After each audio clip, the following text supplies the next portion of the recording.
What is going on, guys? Jack here, and welcome to ForTheFans with me and my co-host Ben. And after yesterday's absolute screw-up, we are back bringing you our daily coverage, kicking off today with the first quarter-final fixtures as France meet Germany and Brazil meet Colombia in the later kickoff. So let's get straight into this.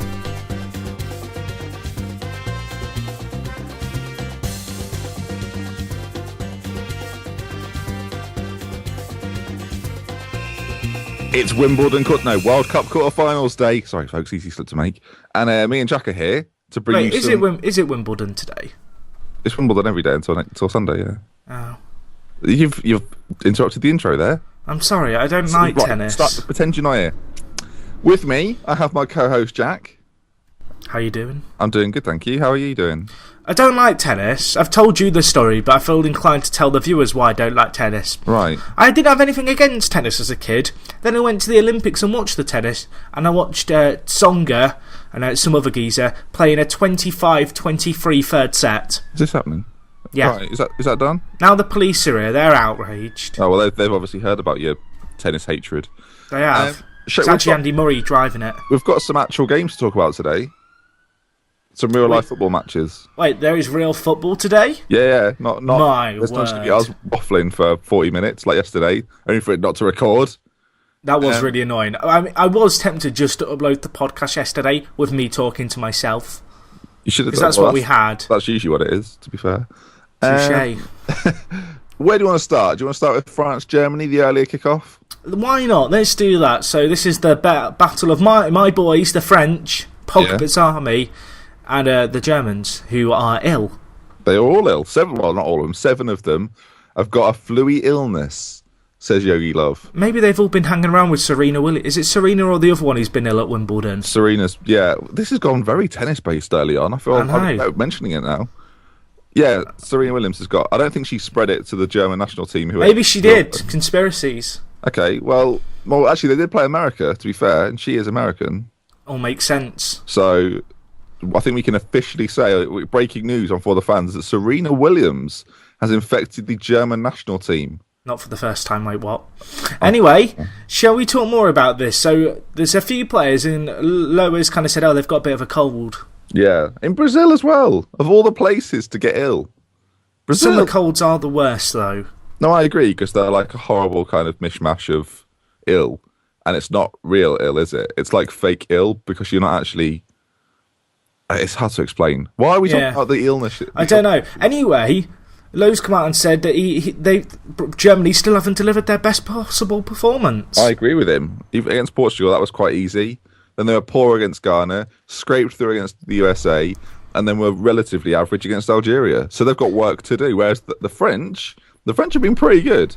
They've had a few rough spells, but they won their last 16 pretty comfortably against Nigeria, was it?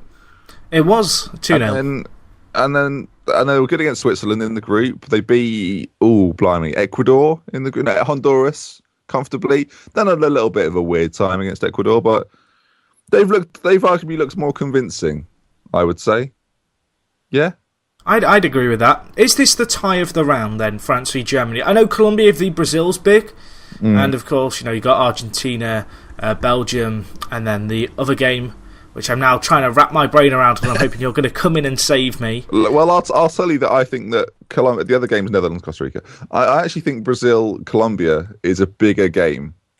But that said, the Champ versus Lowe could be quite the type. Like, today, I shouldn't say this because I've said this before, and this it proved to be a really drab game. But I genuinely think 2 attacking teams that will have to go at it against each other will be interesting. I don't think the French will sit back. I don't think they've got it in their DNA. No, I'd agree with that. So they're not the sort of side that are going to sit back and defend. They've got the players to do so. Pogba and Matuidi could comfortably sit and let the Germans press on. But I think if you let the Germans have the ball and press and press and press and probe and probe and probe, then you're asking to lose the game. No, so I don't think they'll do that. The big talking point in the French side is whether Giroud will start or whether they'll bring in Griezmann, who had a pretty good impact. Yeah, I'd like to see Benzema get moved into the middle and then Griezmann come out on the left. This for me, this day of football is the day of football of this World Cup so far. I don't know about you. Like, two huge games. I can't think of a game a day so far this tournament where there's been two games where it's genuinely a case of there isn't a favourite really going into it. No, I'd agree with that. I guess the only day we can compare it to is the Spain-Netherlands game. That was quite a big day of football. But then again, you still see Spain as clear favourites going into that. Yeah. So that was why it was interesting, I guess. I thought you could say something there. No, I was thinking about coming in. So who are the key players to watch out for here? I worry for Germany a little bit because of how square their defence was in the last game. They got caught out on the break by Algeria, and I think the pace that kind of France possess in kind of Benzema and Griezmann, if they both start, that worries me a little bit for Germany. So particularly if, as you mentioned, they kind of go out on the attack as the earnest, I guess, will be on them to do as perhaps marginal favourites. Yeah, Mustafi, who I believe is their right back, is out for the tournament. And he played in the last game. So they'll probably bring Boateng back in to play right back. I assume Hummels will be back. So it'll be a Hummels, Mertesacker middle. And then they'll have Howardez on the left again. I don't love, we mentioned it before when we spoke to right back, but we don't think that this is the best way for the Germans to approach their defensive setup because they're not playing with natural fullbacks. I'd much rather see Philipp Lahm play at right back.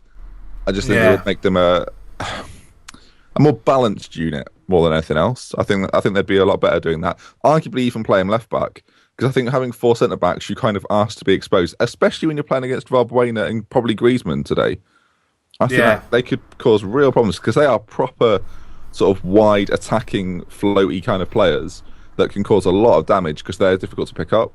Yeah. I really want Benzema to play up top on his own because I think the French really lack a focal point when they play with Giroud and Benzema, which seems crazy because they're both focal points, and that for me is the problem. I think you need one of those players to really be like, right, well, I'm the main man here. Get me the ball and we'll win the game. And I think when they're not doing that, they're kind of like, oh, do we pass to each other? Do we shoot? And it was just a mess when they were together. So in reality, it doesn't really matter who plays out of Giroud and Benzema. Just one. It needs to be one, not both. Yeah. Talking about the defences on the France side, Sakho's back from injury now, so it's likely that him and Varane will play. I know Koscielny kind of got slotted in the last game. Got a little bit of a stat for you. It wouldn't be For The Fans without a For The Fans stat. A Jack stat. In the last 3 games that these teams have played against each other in the World Cup, there's been 17 goals, average of 5.7 a game. So I feel like we're picking this up as a very exciting goal-scoring fixture. My facts don't lie. Your facts don't lie. They don't lie. I mean, I predicted the Belgium game based off facts, that Belgium would get late goals. Facts rule football. That's the conclusion. Do they actually, though? No. The French will probably line up Loris, Debuchy, as you mentioned, Varane, Sakho, Evra at left back, Kabay, Matuidi, Pogba, and then we think it'll be Valbuena, Benzema, and Griezmann across the front. I like the look of that side a lot. Genuinely like the look of it. I think they'll be the team that will cause Germany the most problems this tournament, and rightly so. It's a quarterfinal of the World Cup. You'd expect that. But I do feel like they're set up far better to play against this German side than the German side are to play against the French. Yeah. Well, I'm looking at the head-to-head history. France have won more games, but in the last 5 occasions that France have reached the quarterfinals of the World Cup, they've always gone on to reach the semi-finals at least, and that goes back to 1958. So this is not a round that they lose in if they reach. Well, good. I think that's very positive news for the French. It means they're not a team or a nation that bottle under the pressure. And you've got to remember that Didier Deschamps was part of that 98 side, so he'll know about that. And it's not as if, admittedly, none of these players have done that before. None of these players have been to a World Cup semi-final before. But to have someone like Deschamps, who is a World Cup winner, a World Cup winning captain, that is really going to help them, I think. On the other side, we've got the sweeper keeper, libero keeper, Neuer. What do you think of Neuer? Is he the key to this? Because Germany aren't quick at the back. No, I think if Germany push a high line, it's going to be essential that he is on his toes and ready to sweep up.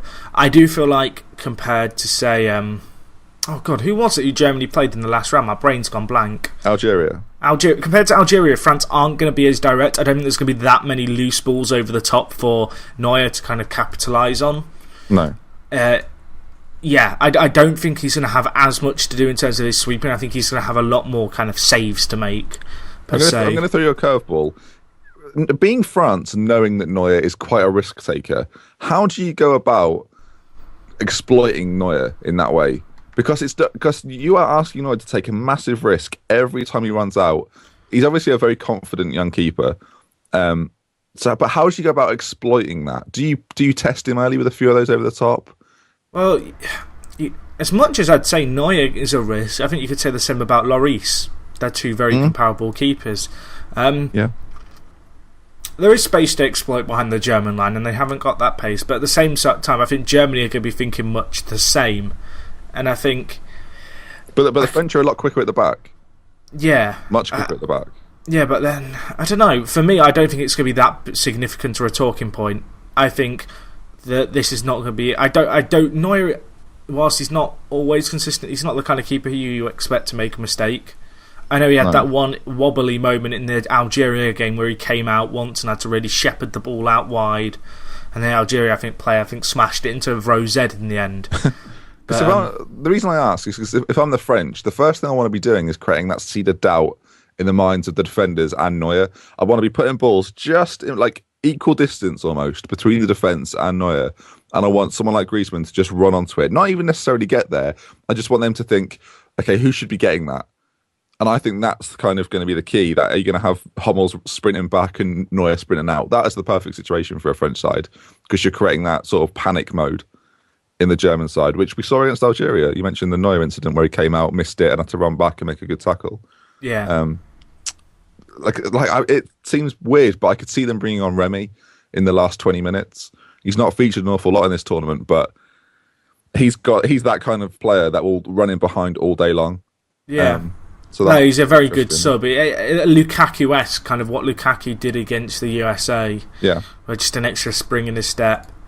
So the Germans will probably line up Neuer, Boateng, Hummels, Mertesacker, and then it'll be Howard left back, and then they'll put Lahm and Schweinsteiger in the middle. Do we assume that?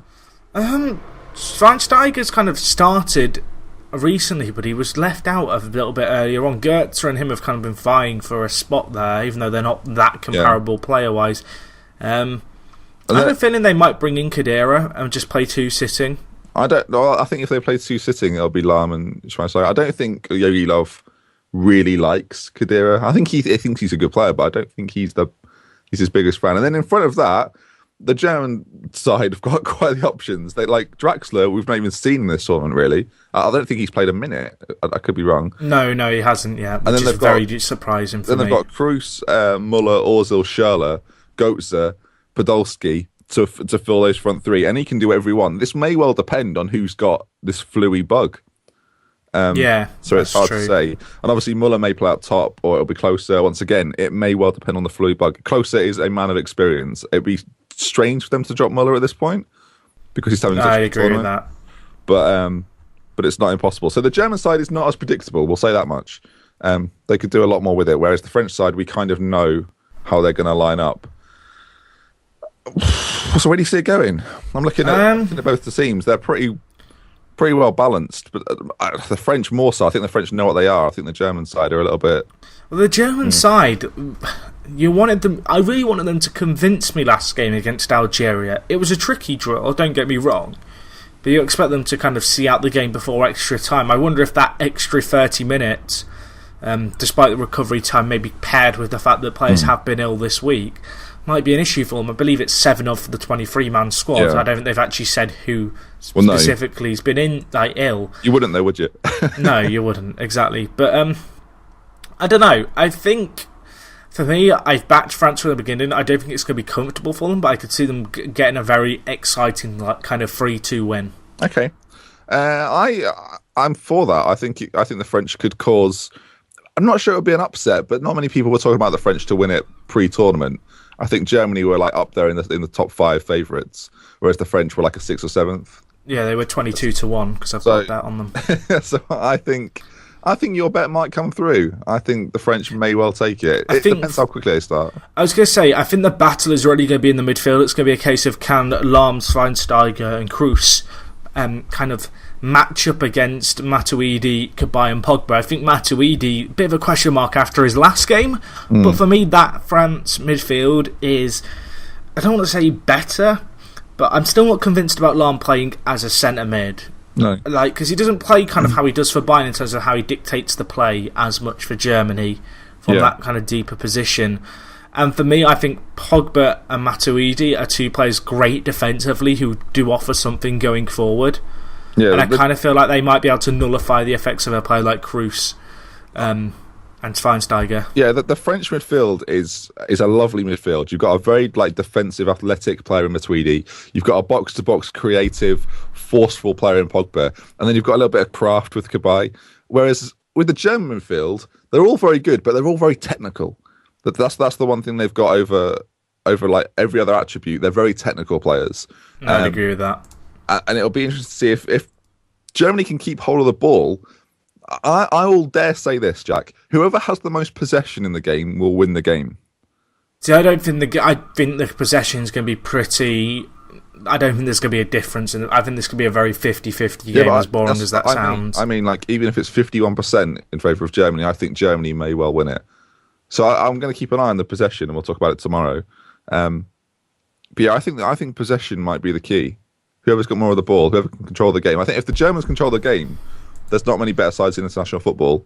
As I mentioned earlier in the show, probing and pushing and making things happen. The Germans. So it'll be interesting to see. So I'll go 2-1. You've gone 3-2.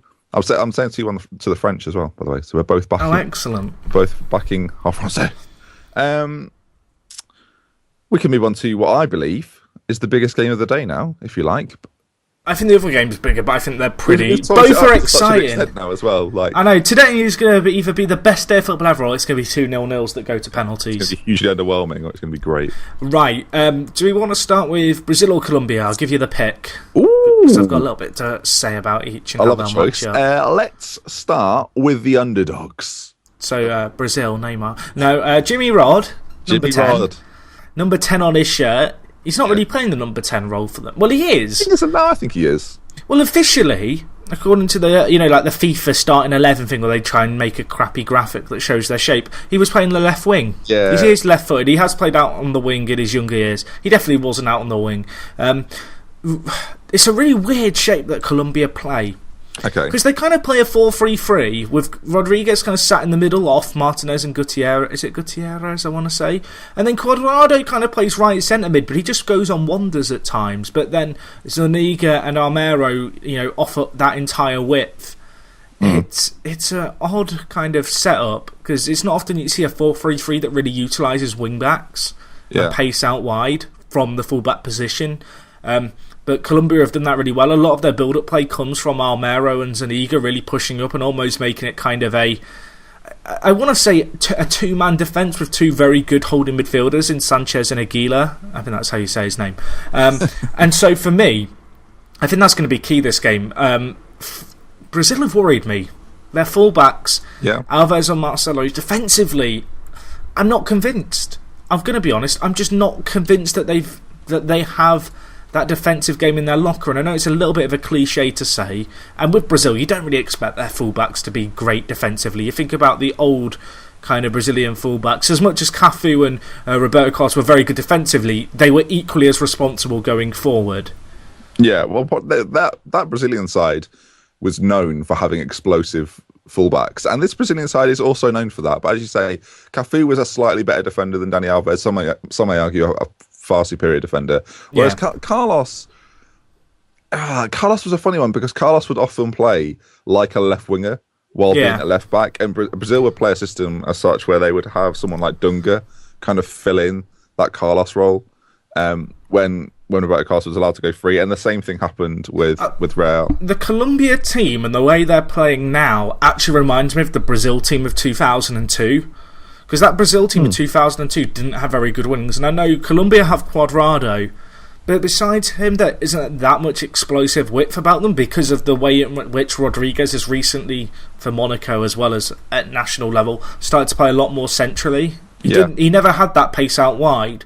And they've kind of rejigged themselves slightly. And the way they line up really kind of, for me, reminds me of how that Brazil team played. And I think for Brazil, their worry's got to be the build-up play from Colombia out wide. Because I look at their wide men, I look at, Neymar and Hulk. they're not the best defensive wide man. No, but that's when Neymar's they rely on the left. they rely on Gustavo, and they rely on either Fernandinho or Paulinho to do that kind of filling job. My worry is that they're just going to get overwhelmed. Well, it's interesting you say that, because the talk of the tournament has been that Scolari will change up his formation and play a 3-5-2, bring in Dante to play with Silva. That wouldn't surprise me. Like, that seems very logical. I didn't even know that. But to play with Silva and Luiz, and then you'll have obviously Dani Alves one side and Marcelo the other. And that may well counter what you're talking about, purely to play against Colombia. I could see them doing that against Colombia and then going into their next game and reverting back to their 4 kind of 4-3-3 formation, if you look at it that way. I could certainly see that. I think for me, Colombia's big threat has been out wide, rather oddly. I know Rodriguez has torn it up in the middle, but his space that he's found has come from the 2 wing-backs as well as the kind of 2 wider midfielders, really pulling apart the centre. And I just, as you said, Gustavo, great defensive midfielder, but there's too many men for you to pick up, given how Colombia play. Yeah, it'll be interesting because Colombia play with runners. Like they as you mentioned, they play out wide and they exploit the wide areas. But the big plus point from them, and you've seen it from Jimmy Rod's goals this tournament, he runs from deep so often. Yeah, and then he's on your edge of your box, or in your 6-yard box all of a sudden, and you're thinking, we were marking him 10 seconds ago. And now all of a sudden he's in loads of space. Well, the thing is, Colombia have been bigged up as they are this kind of counter-attacking team. You know, they hit on the break with speed. Whilst that is an element to their game in terms of kind of suckering in teams, I don't feel like they're a counter-attacking team. They are to an extent, but I don't feel like that is their game plan. I think their game plan is to sit deep and basically open up opportunities high up the field for when they do recycle that possession from their defensive players. They're not. While they are Greece, are they? It's not a counter-attacking team. They're not counter-attacking in the way that they must counter-attack. It's that they've got that in their locker. More often than not, they, as you mentioned, they'll hold the ball and they'll keep the ball because they're good enough to do so. They're like we mentioned in the German midfield. This midfield's similar. They're very technical and they're very good at holding the ball. And if they need to break with speed against quite a brittle Brazilian defence at times this tournament, then I'm sure they will do. Well, I think for me, Colombia's main strength isn't their pace and ability to break. It's actually their ability to move for each other in the final third and find that space. Do you know, I think their shape really opens that up for them. This isn't quite breaking news, but I've just read, and I can't believe I didn't mention this earlier, Gustavo suspended. Yeah, see, that could be huge. Like, I think Brazil are going to have to switch for kind of a 5-3-2 with wing-backs, otherwise they're going to be... I mean, do you move Luiz into midfield? Do you bring in Ramirez? Ramirez started, didn't he, last game? I don't have the last starting 11 for Brazil. But that area for me would worry me as a Brazil fan. I feel as if it might be a case of sticking Fred and Neymar or Neymar and Joe up top as a pair. Yeah, because like Colombia aren't going to have to really change anything. They can carry on playing the way they're playing. The only question mark on that is whether Jackson Martinez will be dropped so they can fill their midfield and pack their midfield. Whether he will be or not, I'm not sure. He's having quite a good tournament. I think he may well go with 2 up top. Peckerman, who's the Colombian manager. Whereas with Brazil, they've obviously got concerns over Neymar going forward. Whether he'll be fit, I think it'll be a situation with Neymar. They're going to try and kind of coach him through this game and just make sure he's fit for later stages, hoping they get there. I was going to say, he took a hell of a lot of hits in the previous kind of, set of games. That would worry me as a Brazil fan, particularly given the fact that the World Cup is just so intense and the gap between games is only getting kind of faster. Yeah, I think Neymar will start the game particularly well, and everyone will think, oh, look, he's fine. And then on about 50 minutes, as early as 50 minutes, I think he'll look really jaded. And there may be a chance to take him off and bring Bernard on, who can play a similar role to Neymar. Whether Scolari would have the bottle to take him off, I don't know. No, I'd agree with that. Like, I'm worried for Brazil. I believe Paulinho is actually in line to come in for Gustavo now for that. So I know Scolari likes Paulinho anyway, but I could still, if they change their shape and drop Hulk, or maybe even play Hulk and Neymar up top, given Fred's ineffectiveness. Yeah, I'd like to see Hernandez play. I feel like Brazil are wasting him, not playing him, especially when they're prepared to play Paulinho. Is he still at Lazio? He's still in Serie A, I believe. Yeah. See, I don't know if he's at Lazio still. I've not seen that much from the last few years. Inter, but I don't want to pretend I know and just guess. But I'm sure he's in Serie A still. So yeah, the likelihood is Oscar will play. The Brazilian team is very difficult to predict. Obviously, I predicted the kind of the French and German sides earlier, but the Brazilian side, based on the way Colombia have performed in this World Cup, and it's credit to Colombia that Brazil are feeling like they have to change their ways to compete. No, and as I mentioned, Colombia probably won't. So we'll see. There's a strong chance Colombia will remain unchanged. Scolari said though that he's confident, hasn't he? Oh, Scolari is massive talk. He is box office, Scolari. See, wasn't Scolari in charge in 2002 of the Brazil team I was talking about earlier? Yeah. So I think he knows the beast that he's coming up against here in a slightly odd way. Like, if you were to compare the Colombia squad now to the Brazil squad of 2002, there's a lot of similarities in kind of how they play and the way that their shape works. And I think Scolari, if there is someone who's going to mastermind it, it could well be him. He's got to be careful because one of his... It's like, I love the fact he's prepared to big up his chances. But he says, does Brazil continue to have one hand on the trophy? Yes. Like, I'm not trying to be... Like, I've tipped Brazil to win it, but I've been less convinced the more the tournament's gone on. And that is huge talk. I know he's a Brazilian manager and he's kind of got to say that because the expectation of the country is to win it.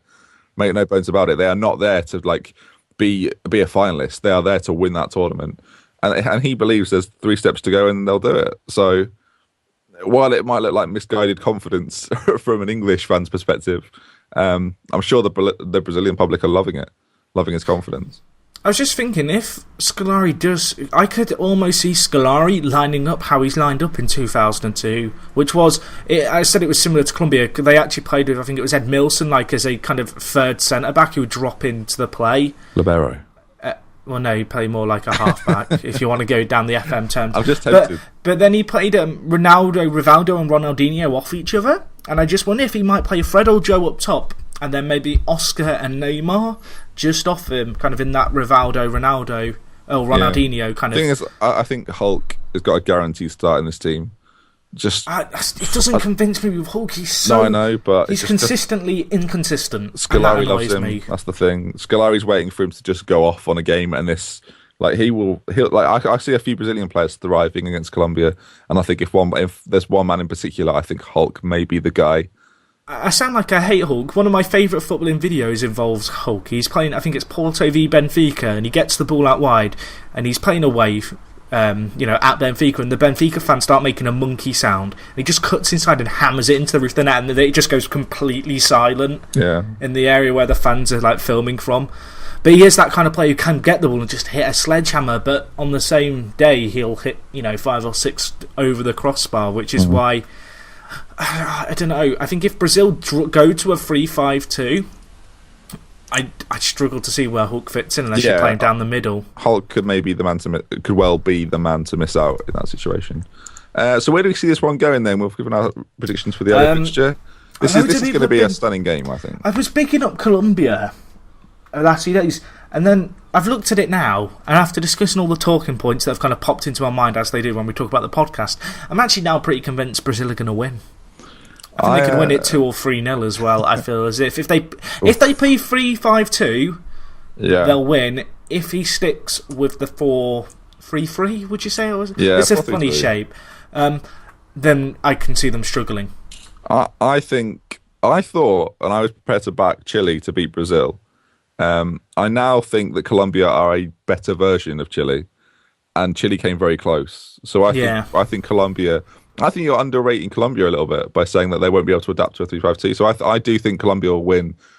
I don't think it's the players won't adapt. I think it's their style won't adapt. I think they've got quite a fluid, sort of rhythmic style, though. I don't know. I think 2-1 Colombia. What was your prediction? Sorry. I'll go 2-0 Brazil if they play 3-5-2. No, you can't preface it. You've got to give a solid prediction. Okay, I'll predict 2-0. Because I actually believe Scolari will change his shape. Okay.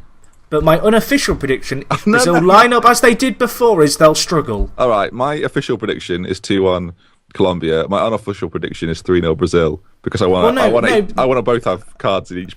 Well, no, I'm just because I'm talking about in 2 different situations where I think you can't do that. We've got to do that for the rest of the tournament. You've got to have if you ask me to, I'll predict it on Twitter for you all 10 minutes before kickoff when I know the starting 11. Right, how's that? Yeah, that's perfect. Right, okay. On the For The Fans account as well. At For The Fans Show. I will give you an official prediction then, because I'm not allowed to give one now. You are allowed to give one now. Wait, I can do it halfway through the first half. Should we talk about the predictions? You're just being a wimp. You're a bloody wimp. Right, prediction time. What do you mean? Well, I was going to get the viewers to send in their predictions. Oh, yeah, sorry. I thought you meant you were asking me again. I was thinking we're back on this. Right, so we go back to the France-Germany. No, of course, guys, if you want to give your predictions, maybe you think we're completely wrong. Maybe you're going to come out and say that Costa Rica are going to beat Holland 5-1 tomorrow. Tweet that tomorrow if that's the case. Today, we want your predictions for today's games. Tweet them in. Are we doing the yellow card thing, or shall we try and give away some prizes? Because we've got to the quarterfinals and we've not given away anything. All right, you've got to get both results. And it doesn't matter if there's extra time. I want when the final whistle is blown after the penalties or whatever, that is the score we're going with. If it goes to penalties, that's just unlucky, I guess. We should do a live tweet thing where if it goes to penalties, people have to predict who will score the winning penalty. No, that's too much faff. The faff. It is faff. So yeah, score predictions, and you'll win a selection of prizes. There's a selection of DVDs. We've gone through them thousands of times. You know what they are. Goals included, an Adrian Charles DVD, Destination Germany, or whatever it's called. Right. So get your predictions in on at YouTube, ForTheFans Show. On the Twitter. Tweet them in. Facebook them in. We haven't got a Facebook page, have we? We have a Google Plus page. We have two. We have two people in our circle. I don't know what that means. No, I don't really know what that means. You're one of them as well. Am I in the circle? You're one of two people in the circle. Not even I'm in the circle. So it's a line at the moment. It's not. If you want to join the circle and be one of the illustrious first members, like a campfire. Try and find the link. I don't know where it will be. So, speaking of the Twitter, Jack, I let you deal with the Twitter question today. Usually I take the reins, but I was like, Jack, I'm feeling particularly tired. You deal with this.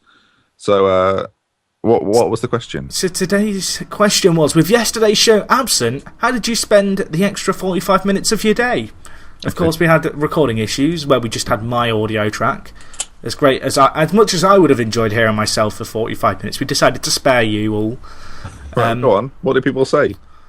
I've got to be honest, I was hoping for some creative stuff. Oh, I haven't really got that. They've not done it again, have they? Someone said they watched the greatest sports documentary ever, which is the 4-Year Plan, which I don't know if you've seen. It's about QPR's rise to the Premier League. Seen it, yeah, I've seen it. I recommend that. It's actually on Netflix UK. I don't know if it's on other Netflixes, but it's quite good. It's like an amateur documentary, isn't it?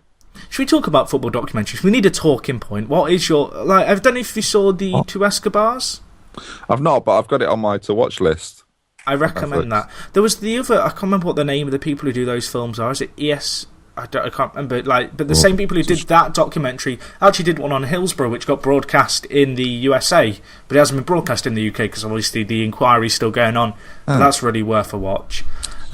Speaking of Liverpool, someone said they were staring at Emre Can's shiny hair. It's a magnificent head of hair. Brad Jones has got serious competition. If I was Brad Jones, Jack, I'd leave Liverpool at this point. Not for the good of the team. No. Just because he's got some serious competition in the hair stakes. Lallana's not got a bad bar in it either. Someone else, Tasty Bacons, asked... Oh, actually, his name's Tasty Bacon, but his Twitter handle's Banter Bacons. I don't know what a Banter Bacon is. He's well in for the bacon. But he said he's worrying about how... Liverpool theme again, he's worrying about how Air's going to ruin Liverpool's transfer window. Oh, well, he'll find a way. Shall I read that one? Yeah, go for it. Joe Ham was comparing pictures of Georgia Samras and the man-woman that won Eurovision with the beard. They do look worryingly similar. That would take longer than 45 minutes, Joe. So I hope that wasn't just a 45-minute job, because to find a comparable comparison, that bit wouldn't take long, but to distinguish the difference, my word, you must have been busy. What if they're the same person? I'd never thought of it like that. My word. Maybe Samras is actually Ukrainian. Tiger _thoughts did exactly what I did. What did you do? He sat in a corner weeping, asking, where Jack and Ben are? Where are they? What? I need them. They were here all the other days, and now today it's just Jack's voice saying sorry. Oh, it's not the same. He said after 45 minutes he was fine again. One last one. Oh. Michael Boyce, what's Adrian Charles' Too Good Too Bad European Championship edition? Wow. 10 out of 10 he gave it. Yeah, right, I think on that bombshell we should wrap things up. Ben, have you got the socials to plug? Yeah, sure. Twitter, @ForTheFans Show. If you're not following us on there, why not? If you're watching on the YouTube, or maybe you're not watching on the YouTube, but feel like you could be a supporter of our YouTube channel, subscribe to the channel. It's For The Fans Show, youtube.com/ForTheFans Show. We're also on iTunes, Jack. Did you know this? I did. Did you know Tell how me to more. find us? Okay, well, what you do, you either go onto the homepage of podcasts, and we're on the front of there because we're pretty big news. Alternatively, type in For The Fans in the search box, and we'll come up immediately because Jack's very fancy with his tags. So yeah, and if you want all of that and can't remember any of that, then the best place to go is forthefanshow.com. Thank you. Indeed. Right. Thank you for watching, guys. Yeah, same stuff tomorrow. Hopefully you'll enjoy. Other than that, we'll talk to you guys in a bit. Later. In it. Later.